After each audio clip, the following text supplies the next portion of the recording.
Sergio Chousa es un economista especialista en macroeconomía, estudioso en detalle del primer año del gobierno de Milei y muy crítico de su gestión.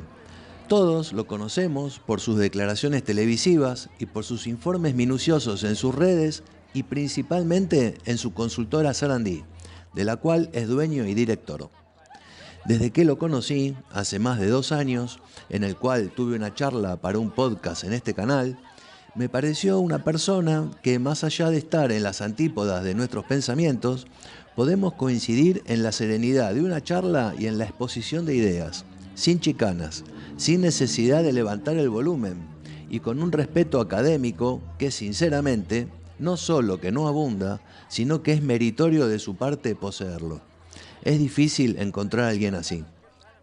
La charla giró en su totalidad en la política macroeconómica que estableció Javier Milei en su primer año de gobierno, si tiene un balance positivo o no, si no le quedaba otra o tenía otras posibilidades, y si este programa se podrá sostener en su segundo año de gobierno, o sea, siempre con la misma pregunta, si esto alcanza o no alcanza.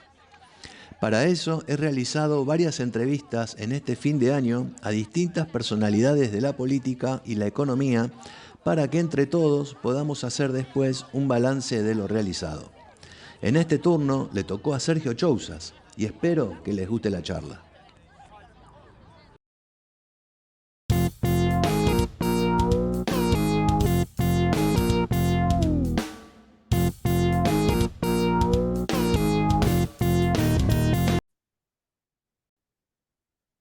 Bueno, ahora sí, activé el botón rojo y estoy con vos, Sergio, una vez más en Radio Antorcha. ¿Cómo estás? Gracias por estar conmigo.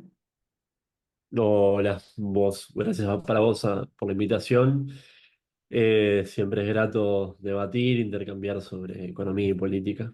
Sí, sí, acá no vamos a alzar el tono de voz, vamos a debatir sobre política y sobre economía, que pese a que me cuesta porque no soy economista, este, bueno, abierto a conversar esto, ¿sí?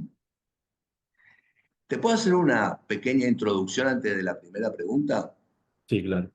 Esta es la tercera participación que estás conmigo acá en la radio y me acuerdo que, bueno, obviamente las dos anteriores habían sucedido en el gobierno anterior, ¿sí?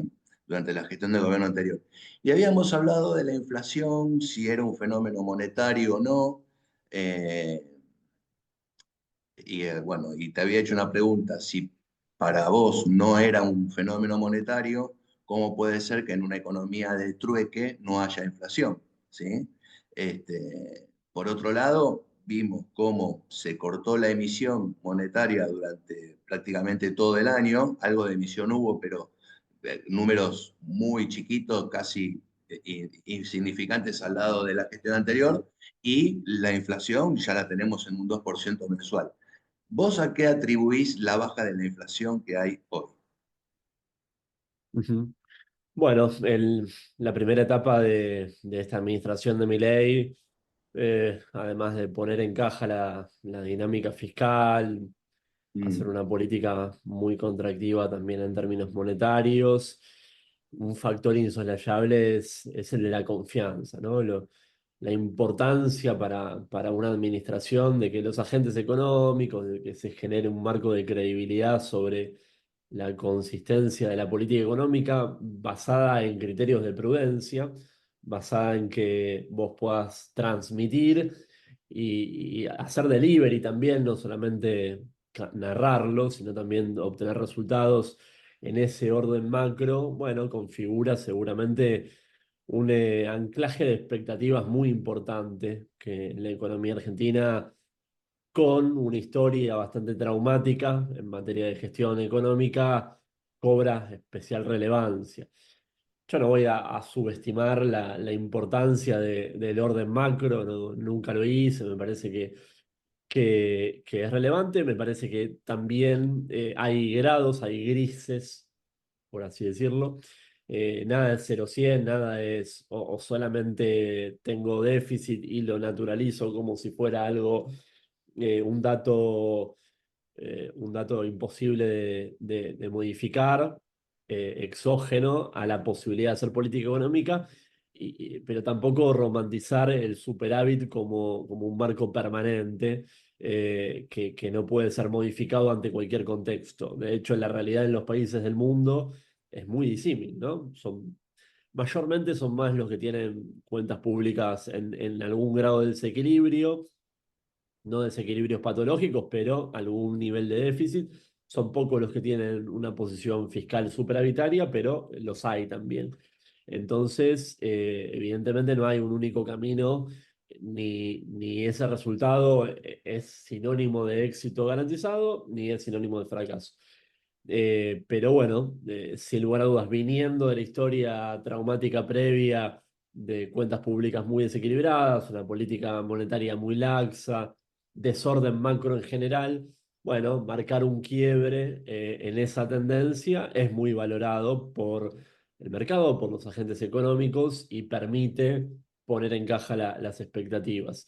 Eh, Sumado a eso, es evidente que hay otros factores que exceden a lo monetario y a lo fiscal, porque si no, no podríamos entender cómo todavía no se abandonaron los controles de cambio y eso es lo que más férreo se sostiene, ¿no?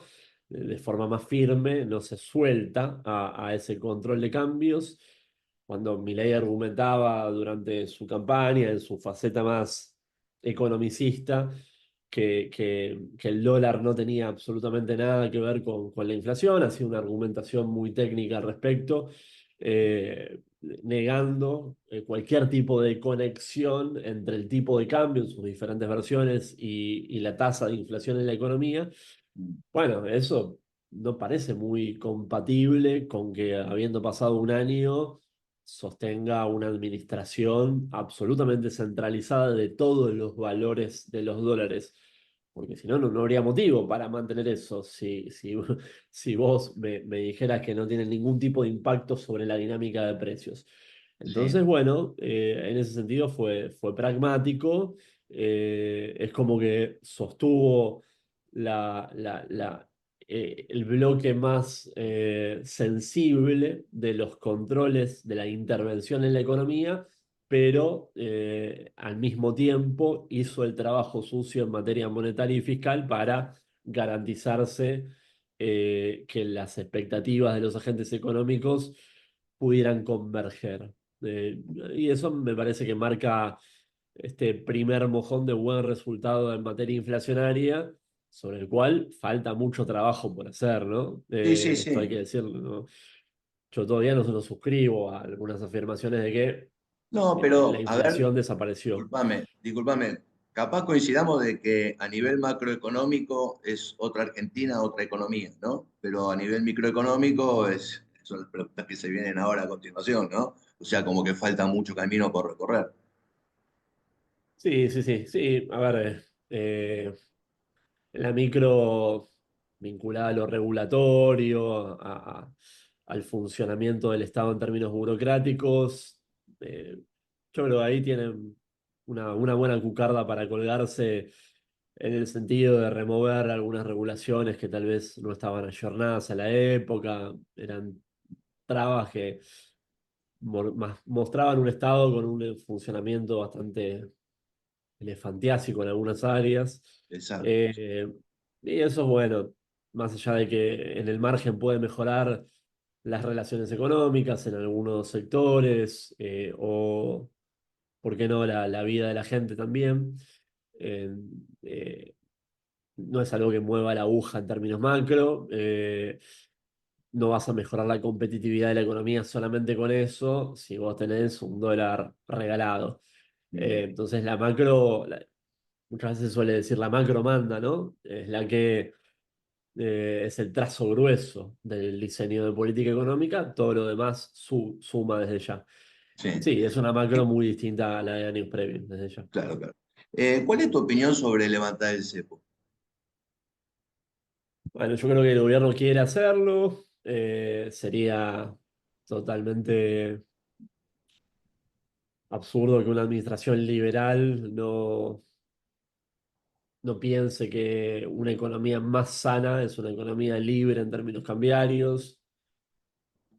Nuestro cepo actual, nuestro cepón, Es una anomalía en el mundo. Contamos menos de 10 países en el mundo que tienen controles de cambios tan estrictos, controles de la cuenta capital y financiera, pero también regulaciones tan estrictas para el cambio de divisas. Eh, entonces, esa anomalía, o si vos tuvieras una macro normalizada al 100%, la tendrías que resolver. Eh, Ahí, de nuevo, vuelvo, me parece que fue pragmático en no hacerlo desde el momento inicial, así como muchos decíamos, no puede dolarizar, no va a poder dolarizar, es un relato de campaña, no lo va a hacer, no es factible. Y hoy Pero nos sí levantar el congraciamos, cepo, ¿no? claro, pero digo, hoy nos congraciamos con que no lo haya hecho. También decíamos, no puede levantar el cepo en el primer momento, no lo va a hacer y no lo hizo, ¿no? Tal vez sí pensábamos que dados, dado el desempeño de algunas variables, sobre todo en la órbita de lo financiero, sí hubo ventanas de posibilidad a lo largo de este año y ahora ya cuando nos empezamos a acercar al final del primer año de gobierno, bueno, empezás a transitar un andarivel un poco border en términos de que ya tenés que hacerlo, tenés que empezar a pavimentar ese camino como para poder salir. Porque el segundo año de gestión viene con elecciones, después de las elecciones el resultado puede ser determinante, y si el resultado no es bueno en las elecciones de medio término, vas a quedar con una debilidad política y ahí empiezan las dudas, ¿no? De si ya de cara a 2026 sí lo podés hacer o no. Entonces, yo ya empiezo a poner una señal de alarma sobre la necesidad de salir de los controles tan estrictos en materia de capitales. Eh, Me parece que de nuevo, ¿no? Priorizó la estabilidad financiera, sabe que este tipo de cambio no es un tipo de cambio de equilibrio de mercado, no refleja las fuerzas de la oferta y la demanda en lo absoluto, en todos los segmentos, ¿no? No solamente en el oficial, va de suyo, pero tampoco en el blue y en el financiero. Entonces, bueno, para no desacomodar las expectativas y el buen clima financiero, prefiere postergarlo. Eh, Mientras haya financiamiento de capital, no hay problema en mantenerlo. Obviamente, eso no está hasta el infinito. Después, si querés, podemos hablar de los problemas de eso, pero en el corto plazo, con algunos meses vista, vos tranquilamente podés mantener los controles, resignando parte de la acumulación de reservas a cambio, pero garantizándote que esa ancla, el dólar como ancla, funciona bastante bien cuando lo podés garantizar, cuando tenés la liquidez suficiente como para que eso no se desbande, eh, te permita comprar tiempo. Te permita comprar tiempo, te saque la cabeza de los argentinos todo el tiempo pensando en el dólar y te mejore las perspectivas para mantener el sendero de desinflación. Sí. Así que mucho pragmatismo. Sí. Sergio, eh, ¿hay una relación, o sea, considerás que hay una relación entre la política de emisión cero y que el dólar haya bajado de 1.500 en la época de Massa a 1.100 que está hoy? O en Con el todo canal caso, la de... pregunta sería, ¿cuál es el motivo para vos por el cual el dólar bajó de 1.500 a 1.100? Y en el margen creo que la menor oferta de pesos es una fuente más de presión que se restó. Yo te diría, no solamente por efecto cantidades de dinero en circulación, sino por efecto poder de compra, ¿no? Porque, digo, esa liquidez que en etapas previas presionaba, ese exceso de liquidez que te iba a cargar sobre el tipo de cambio, la gente dolarizándose no matter what, a cualquier precio, también era fruto de que había algo más de salario disponible, ¿no? Y eso se comprimió no solamente por la caída promedio del poder adquisitivo que está, todos los segmentos. salariales tienen una caída de poder adquisitivo, algunos más, otros menos, pero ni siquiera todavía los salarios registrados privados han recuperado de forma plena contra la inflación. Eh, Sino también porque, bueno, ese salario hoy tiene más gastos fijos que afrontar, las tarifas, prepagas, educación de los chicos, transporte, todo eso que antes estaba más subsidiado, hoy va más a expensas de los salarios, de los ingresos. Entonces, tenés menos flujo. En la economía tenés menos flujo para presionar contra el dólar. Además de la vocación expansiva que antes estaba del gobierno pasado versus esta vocación contractiva de contraer la oferta de dinero. Que eso es un factor. Después las expectativas, como decíamos antes, juegan un rol, ¿no? Si vos llevás adelante este programa contractivo y además lo narrás, haces un esfuerzo muy significativo para hacer gala de eso, bueno, posiblemente logres aplacar un poco las expectativas devaluatorias en los dólares libres. Y en tercer lugar, los controles. No podemos pensar en por qué tenemos el mismo dólar que en las elecciones, con 110% de inflación en el medio, o sea, 110% de inflación en dólares, si no entendiéramos los controles de cambios, en particular el blend, que le da una oferta muy significativa, alrededor de 100 millones, entre 80 y 100 millones de dólares por día al mercado financiero, y la intervención directa por el argumento de la esterilización que Sí, empezó en el sí. mes de junio. Mm. Esos dos factores de intervención son insoslayables a la hora de entender por qué el dólar financiero vale 1.070 hoy al 26 de noviembre. Eh, y es también parte de las razones por las cuales todavía no sacan, no eliminan estos mecanismos, principalmente el blend, el dólar blend, el dólar exportador, a Mm. pesar de que el Fondo Monetario se lo pidió varias veces. Le dijo varias veces a Caputo que no, bueno, que era una pérdida de oportunidad en términos de acumulación de reservas que era inaceptable para subsidiar un dólar barato. Entonces, yo creo que ese también es un factor explicativo importante a la hora de entender la dinámica nominal bajista de los dólares financieros en un contexto de inflación todavía al 2,5-3% mensual. ¿Cómo considerás la idea de, bueno, la ejecución, ¿no? De de pasar la deuda del Banco Central al Tesoro? O sea, de pagar la deuda con superávit. Lo dije bien, ¿no? Y no con emisión Sí, monetaria. está claro que la hoja de balance del Banco Central estaba muy desacomodada. Eh, yo en mi evaluación del gobierno previo creo que fueron todos más eh, efectos dominó después de el primer año de pandemia, la emisión por el primer año de pandemia, más la falta de voluntad de compensar el segundo año, cuando vos podías haber implementado un programa fiscal y monetario contractivo a expensas de crecer a menor velocidad, de rebotar a menor velocidad. Yo creo que 2022 y 2023 ya se explica por efecto dominó de eso. No tuviste grandes novedades de política macro en esos últimos 2 años. Lo que fue realmente determinante fueron los dos primeros. El efecto exógeno de la pandemia, que nadie quería salir a emitir dos bases monetarias, hubo que hacerlo. Eh, y el segundo año donde sí, ahí tuviste cierta irresponsabilidad producto de que quisiste crecer más rápido de lo que daba la economía con los riesgos que generaba crecer a esa velocidad.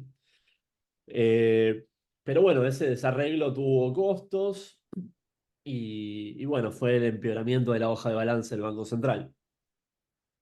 Después, esta argucia desde lo técnico bueno, de pasar de un bolsillo al otro, pasar del Banco Central a Tesoro, Yo creo que eso está más en el plano de lo narrativo, no cambia mucho lo Pero no se da un efectivo. mensaje, no se está queriendo dar un mensaje de que no van a emitir para pagar esa deuda, sino que se va a pagar con el superávit fiscal. Es que contablemente es lo mismo, Fabián. Termina siendo, digo, puede ser de lo narrativo, de consolidar el discurso, pero el concepto es el mismo, digamos. Si vos tenés superávit, no necesitas monetizar déficit. Lo que hacen los gobiernos que no tienen acceso al financiamiento, pero aún así quieren tener déficit fiscal, es monetizar ese déficit recurriendo a algún mecanismo de transferencia a través de su banco central, de su autoridad monetaria. Utilidades, transferencias directas, manotear algo de la emisión de billetes. Bueno, el concepto es el mismo. Si vos tenés superávit, no vas a necesitar monetizar ningún déficit. Y en ese camino va el gobierno. Yo creo que ese es el principal mérito que en lo personal le asigno a la administración Milei. Me parece que va a dejar un buen precedente, le va a dejar un buen legado a la economía, ¿no? Le va a poner una vara mucho más alta al sector público en términos de que, bueno, tiene efectos positivos tener prudencia fiscal, manejar ordenadamente las cuentas públicas y además no tiene tantos costos políticos como el sistema tradicional tal vez pensaba, ¿m? Que lo veía como pecaminoso hablar de ajuste, de política fiscal contractiva, eh, incluso en su momento hasta se llegó a poner en cuestionamiento si bajar el déficit no era algo asociado al neoliberalismo. Algunos prejuicios sobre la gestión macro que hoy estamos desmitificando, hoy estamos viendo que tal vez la sociedad, si se lo explicas bien, si le transmitís que es prudente, que va a redundar en buenos resultados a mediano plazo, puede aceptar y no ver erosionada la credibilidad y la imagen política del gobernante si tiene actitudes de prudencia fiscal y monetaria. Así que eso me parece que es un legado interesante que va a dejar la administración Milei.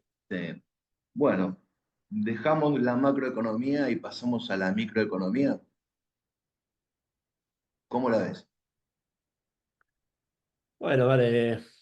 Me eh, refiero al crecimiento económico, porque ahora hemos frenado el grifo, cortado el grifo, digamos. Bueno, ahora ¿cómo crecemos económicamente? ¿Cuál es tu opinión? sí, crecimiento y cuando pensamos en la micro, hay que analizar su impacto distributivo, ¿no? A ver, con cepo vos podés rebotar, podés tener en el margen algo de tracción sectorial en los segmentos que están desvinculados del ciclo económico local, actividades primarias, extractivas, etcétera, pero no podés tener un crecimiento sostenible, desarrollo económico, con estos controles tan rudimentarios de cambio. Así que, yo te digo, por el momento seguimos en un funcionamiento de emergencia de la economía, ¿no? Hasta que vos resuelvas estos controles de cambio, esperemos que ocurra en 2025, eh, eso, vas a tener un techo bastante bajo a lo que se conoce como crecimiento propiamente dicho. En 2025 vas a rebotar, eso está prácticamente descontado, porque primero de todo, estadísticamente, por cómo se computan en las cuentas nacionales el valor agregado, tenés una base de comparación muy magra de este año, donde en la primera parte del año los sectores económicos se desplomaban en términos productivos a más de dos dígitos. Entonces, en 2025 el PBI te va a dar para arriba, después veremos cuánto, las estimaciones más optimistas están en el orden del 5%, o sea, recuperarías un poco más de la caída de este 2024. Seguramente van a haber heterogeneidades y ahí vale la pena entonces meterse con el análisis sectorial. Eh, por ahora viene siendo un modelo económico que depende en gran medida de la dinámica de las exportaciones como factor que tira. ese crecimiento y mucho menos del mercado interno, ¿no? Lo cual genera desafíos porque, de nuevo, en las cuentas públicas argentinas, el principal componente explicativo del PBI es el consumo privado. Yo creo que hay una expectativa del gobierno de que la estabilidad financiera te permita una recuperación salarial más consistente, sostenida en 2025. Yo creo que eso está por verse, porque ahora tuviste una etapa dulce, si se quiere, de mejora del poder de compra en dólares por el efecto del tipo de cambio planchado, miento, nominalmente a la baja. Pero bueno, eso ya se te empieza a acabar. Es como las mieles de la licuadora. La licuadora, bueno, la podés implementar, pero por un tiempo, no podés licuar al infinito. Lo mismo la estabilidad que te compra el tipo de cambio. Ahora que ya prácticamente lograste la convergencia entre el dólar oficial y los financieros, bueno, ya está, ya no hay recorrido para abajo. Si además eso lo conjugás con una dinámica de precios más estable, entonces, bueno, las paritarias se van a empezar a acomodar a eso, a esa nueva nominalidad de la economía. Ya las paritarias no van a ir por mes 2 puntos arriba de la inflación, 1 punto arriba de la inflación, no, van a converger a esa quietud nominal de la economía, a esas aguas que se van a parecer más a una pileta que a una cascada.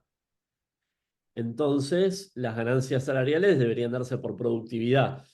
Y de nuevo, ahí entramos en los problemas más micro, ¿no? Más del atolladero que tiene nuestro país en Bueno, materia con respecto, regulatoria. con respecto a ese problema, el de la productividad, lo que se necesita son más desregulaciones, más derogaciones de ciertas leyes o ciertos impuestos que impiden el verdadero crecimiento de las empresas, ¿sí?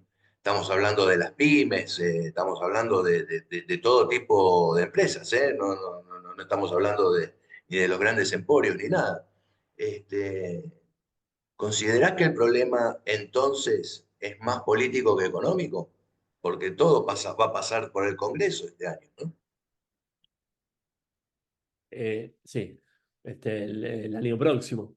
El año próximo, sí, sí, sí, Sí, obvio. eh, mira, yo creo que Sturzenegger está haciendo un trabajo muy fino de hormiga, ¿no? En remover, como decíamos antes, algunas trabas regulatorias que tal vez que estaban totalmente obsoletas a la época. Eso en el margen un poco te puede mejorar la competitividad de algunos sectores. Ahora, el trazo grueso, yo creo que lo hace la macro y lo institucional. Y ahí me refiero a los grandes trazos de lo institucional, lo impositivo, lo laboral, incluso lo previsional vinculado a seguridad social y todo lo que implica el financiamiento de la seguridad social, ¿no? Asociado al costo laboral no salarial de las empresas. Y para eso necesitas consensos. Yo creo que hay que avanzar en una reforma laboral, por ejemplo, de verdad, integral, que acerque el mundo del trabajo a la época.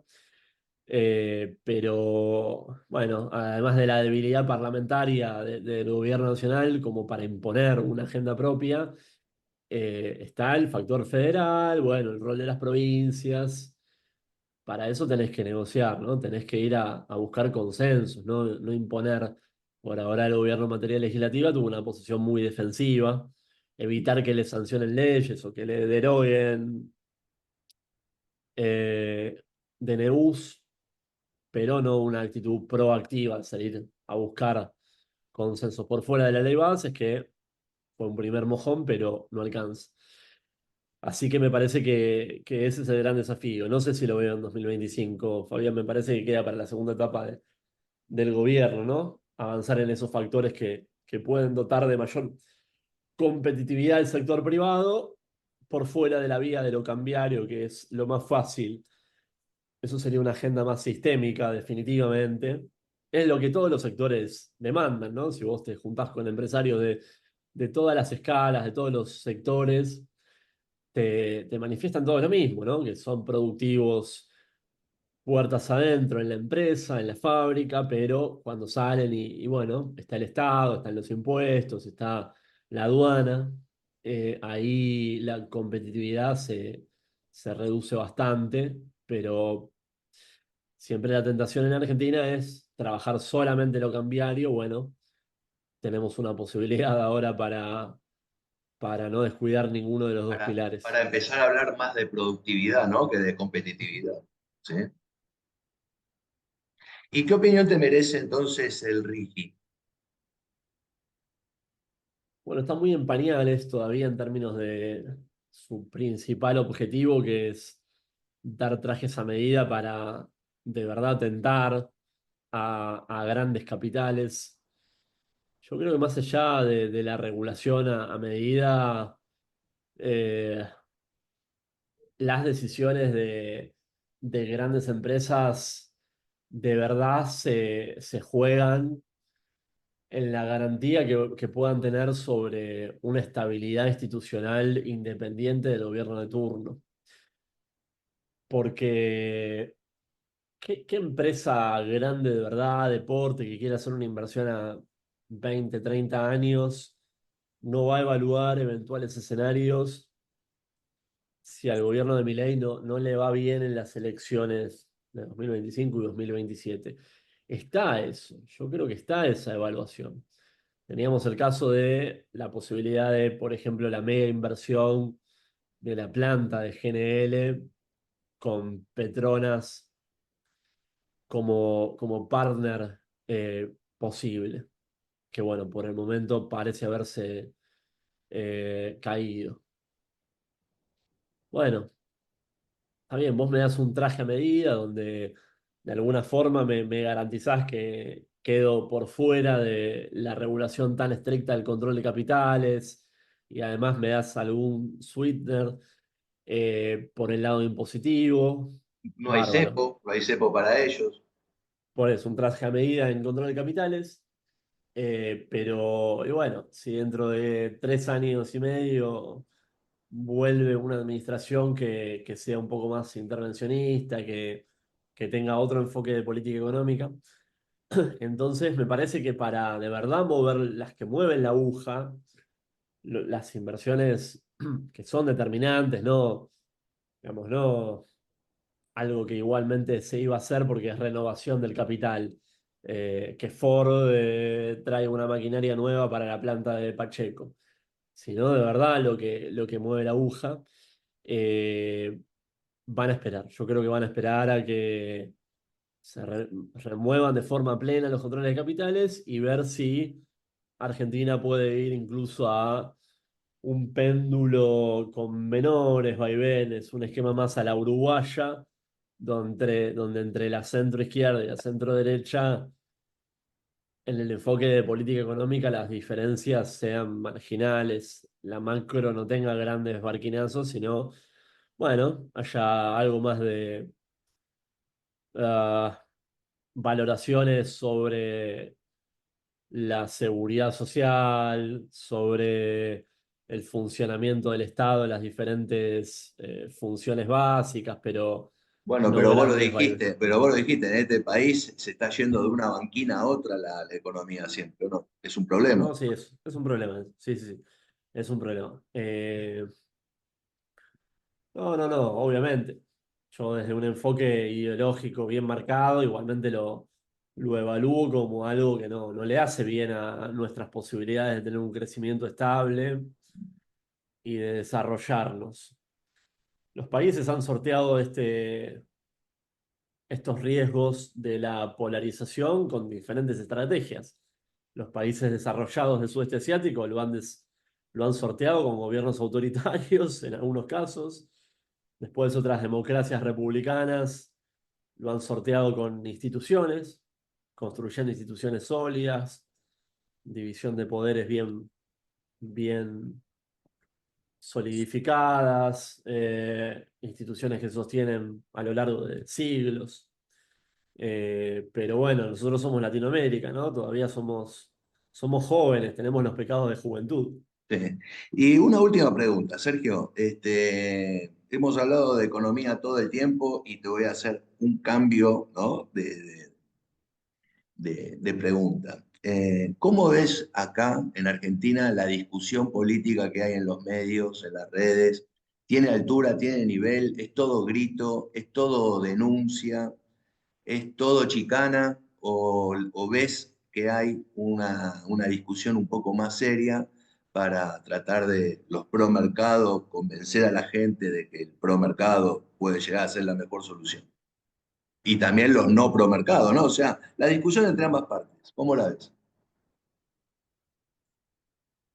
Bueno, en los últimos meses o último tiempo veo más monólogo que debate, monólogo de ambas tribus. Veo mucho comportamiento de nichos, de burbujas, donde, bueno, cada sector le habla a su núcleo de sustentación y hay pocos intercambios. De hecho, hasta la modalidad de los programas en general de debate público se ha vuelto más de conversación entre gente que piensa igual que de debate. Antes me parece que se usaba más, ¿no? De sentar en los paneles a gente que pensaba distinto y que debatan. Después, bueno, el presidente Milei, así como hizo un cambio disruptivo en, en la política económica respecto de los gobiernos previos y rompió bastantes mitos. No veo que haya hecho una ruptura en términos de las formas, me parece que incluso profundizó la polarización. Es llamativo por ahí para gente con un perfil republicano que antes era muy demandante de que las formas del gobernante, el carácter del gobernante fuera a tono con una personalidad que ejerciera un liderazgo que pueda ser ejemplificador, que hoy se deje pasar por alto algunas actitudes del presidente en términos de señalamiento al periodismo, a la prensa libre, en términos de, bueno, algunos epítetos de grueso calibre que utiliza para referirse a algunas posiciones críticas, algunas metáforas que no son del todo Felices. felices, claro, la idea de los mandriles, ¿no? Cierta fijación con la cuestión sexual. Bueno, por otro lado, me parece que eso, en un momento en el cual vos obtenés resultados económicos y podés garantizar que esos problemas que estaban tan presentes atormentando la cabeza de la mayoría de los argentinos logran aplacarse, ¿no? Digamos, la problemática de la inflación pasa a un segundo plano, no está tan presente el precio del dólar, eso que no nos dejaba dormir. Si en el corto plazo eso se minimiza, nadie le va a pasar factura, digamos, no va a perder una elección por tener formas que tal vez son impropias para un primer mandatario. Eh, Veremos qué ocurre con eso cuando la estabilidad macro sea un factor que descontemos, porque en otros países donde la estabilidad de precios es un dato de la realidad, bueno, yo creo que sí migran a estas cuestiones sobre cuánto los líderes generan crispación o no en las sociedades. Por otro lado, tampoco pienso que es algo tan determinístico porque, bueno, hay diferentes experiencias en el mundo, ¿no? Así como tenemos Uruguay donde gana la moderación, en Estados Unidos no, ganó también una polarización. Entonces, Tremendo, sí. Sí. estamos en un mundo muy volátil en ese sentido. Bueno, enhorabuena una charla como la de hoy, entonces, Sergio. ¿Te parece? Sí, sí, como siempre con vos, Fabián, no solamente lo respetuoso que sos en términos de contraponer tus ideas, pero escuchando al otro y promover el intercambio, ¿no? Justamente estás buscando romper ese blindex entre las diferentes posiciones ideológicas y, y no enfrascarte, bueno, seguramente en gente que solamente piense como vos y le abrís el No, no. micrófono a todo el mundo. Es que para mí la mejor manera de convencer con las ideas es además escuchar las otras y bueno, aprender también. Para mí es un aprendizaje también hablar con vos, obviamente. Así que bueno, Sergio, un placer. Nos vemos en otra ocasión, si te parece, ¿sí? Y seguimos hablando de macroeconomía. Y esperemos hablar un Dale. poquito más de microeconomía, ¿no? Para ver cómo levantan las pymes, ¿no? Que es un tema, para mí, es lo más fundamental. Yo me voy a quedar sin trabajo si se ordena la macro. Todos los que en Argentina, el 90% de los economistas somos macroeconomistas. Y a diferencia de lo que pasa en el mundo, el 10% son Bueno, pero microeconomistas. sos Así que, consecuencia de lo que ha pasado en el país durante tantas décadas, ¿eh? sí, sí, sí. Tu trabajo es producto de, o sea, los macroeconomistas acá se llenan de guita. Ah, sí, sí. Macro y finanzas. Bueno, bueno. Bueno, Sergio, nos vemos. Te mando un abrazo, che. Dale. Bueno, bueno, listo.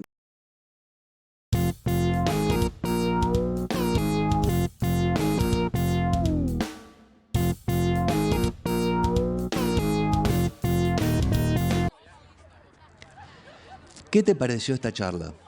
Sobre todo, ¿qué te pareció la última pregunta acerca del nivel de discusión que se está gestando en televisión, redes, radios, etcétera?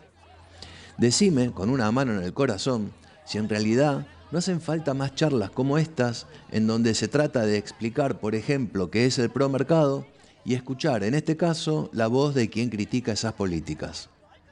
¿O preferís ver a gente dedicándose a denunciar hechos amorales como si el único problema de nuestra política fuera ese, encima mezclando las cosas, es decir, judicializando la política? Estas charlas son debates sobre políticas de Estado. Quise una opinión, esta vez desde otro lado, acerca de la marcha de la economía y con Sergio Chousa hemos cubierto un casillero más en este gran tablero de acuerdos y desacuerdos. ¿Falta más camino por realizar? Por supuesto. Hoy, en este podcast, hablamos de macroeconomía, esa cosa tan lejana para muchos, cosa que espero haberla despejado un poco. Falta, por supuesto, hablar de microeconomía y escuchar otras voces. En ese camino está Radio Antorchas. ¿Qué te pareció este informe? Si te gustó, dale like, compartilo, suscríbete y sé miembro de este canal. Nos vemos en el próximo podcast. Hombres y mujeres libres, es un verdadero placer hacer este programa. Pasen una buena semana, cuídense y viva la libertad.